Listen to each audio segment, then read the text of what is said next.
Nós somos do grupo de Fisiologia Geral da Universidade de Caxias do Sul e tentaremos auxiliá-los na aprendizagem dessa disciplina fundamental a todos os cursos das áreas da saúde. Hoje falaremos sobre a gênese do potencial de repouso da membrana neuronal e sobre a importância dos diferentes íons na geração dessa diferença de potencial elétrico. Todas as células estáveis apresentam uma diferença de potencial elétrico entre as duas faces da membrana. Essa diferença de potencial elétrico é devida à característica semipermeável da membrana e às cargas elétricas carregadas por cada íon ou molécula que estão presentes dentro ou fora da célula. Essa diferença de potencial, mostrando uma face interna negativa em relação à face externa, é chamada de potencial de repouso celular. Para se estudar os eventos associados à geração dessa diferença, convém analisarmos quais os fatores envolvidos com essa resposta. Num primeiro momento, é importante lembrar que a membrana celular é mais permeável a alguns íons, fato que é dependente dos transportadores de membrana, e também da sua cinética de abertura e fechamento. Em repouso, a célula é mais permeável ao potássio, que está mais concentrado no líquido intracelular. Por si só, esse já é um fator que trabalha para a manutenção dessa diferença de potencial elétrico. Ao mesmo tempo, analisar qual a influência da diferença de concentração e da diferença de potencial elétrico de cada íon sobre o fluxo pela membrana faz-se necessário para entender como é gerado o valor do potencial de repouso da membrana. Cada íon tenta encontrar o equilíbrio entre as duas faces da membrana. O que permite ou não esse equilíbrio é a permeabilidade relativa da membrana celular em repouso. É importante lembrar que os íons são partículas carregadas eletricamente. Assim, os fatores que influenciam seu fluxo são o gradiente de concentração, ou gradiente químico, e o gradiente elétrico. Vejamos o exemplo a seguir. Na situação 1, se a membrana for permeável ao íon X, se ele estiver em maior concentração no lado A e não houver diferença de potencial elétrico entre as duas faces da membrana, o seu fluxo resultante será de A para B.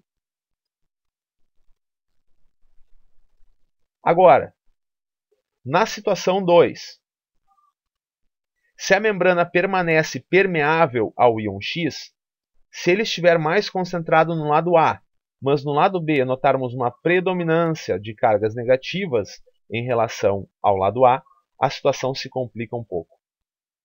Como a carga negativa do lado B gerará uma força contrária ao fluxo deste íon, devemos saber qual é a maior força, a força química ou a força elétrica, e assim saberemos qual será o fluxo resultante do íon X. Por isso, os fluxos obedecem não apenas o gradiente químico, mas o gradiente eletroquímico. Para saber qual é a direção do fluxo iônico e qual é a força elétrica que se opõe na mesma proporção à força química, usamos o cálculo da equação de Nernst. Essa equação serve para calcular o potencial de equilíbrio de cada íon e serve como base para o cálculo do potencial de repouso das células estáveis. Vejamos no exemplo demonstrado. No exemplo 1, em uma temperatura padrão de 29 graus Celsius, a equação de Nernst só leva em consideração a concentração extracelular e intracelular de cada íon para esse cálculo. Na situação 1, o potássio apresenta uma concentração 35 vezes maior no citosol. Assim, vejamos como fica o cálculo do potencial de equilíbrio do potássio pela equação de Nernst.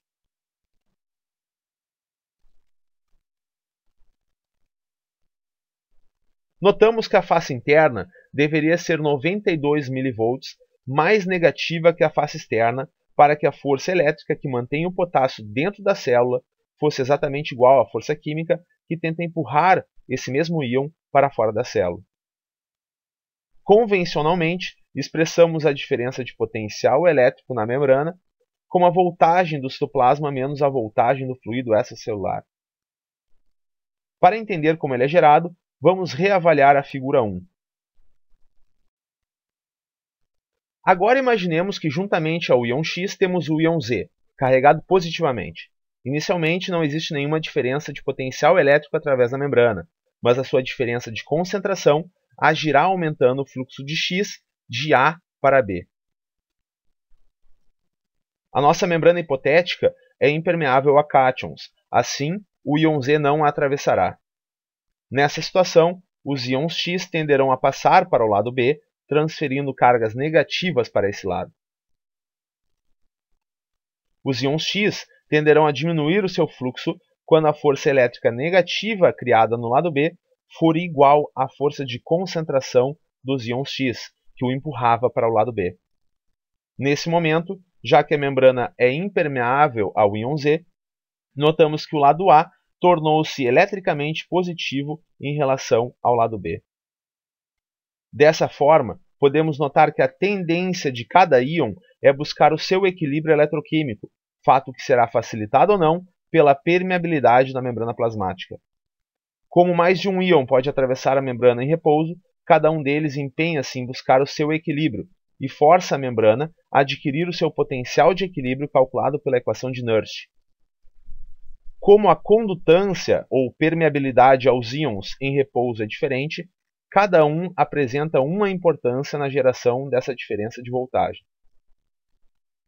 Assim, a condutância a cada íon específico deve ser levada em consideração para o cálculo do potencial de repouso celular. Surge então a equação de Goldman. Ela diz que o potencial de repouso é uma média ponderada de todos os íons permeantes. Nesse caso, o potássio e o sódio principalmente. A média ponderada deve-se ao fato de a membrana ser diferentemente permeável aos diferentes íons, fazendo com que a importância deles para a geração do valor também seja diferente. Analisando a equação da condutância de corda, notamos que o potássio é o principal íon envolvido com o potencial de repouso.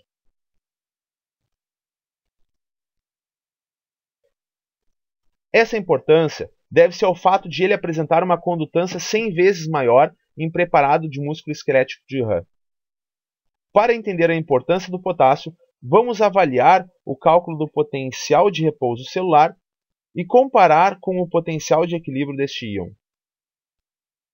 Percebe-se claramente que o potencial de repouso celular gira em torno de menos 82,2 mV, muito próximo ao potencial de equilíbrio do potássio. Assim, concluímos que o grande influenciador do potencial de repouso é o íon potássio.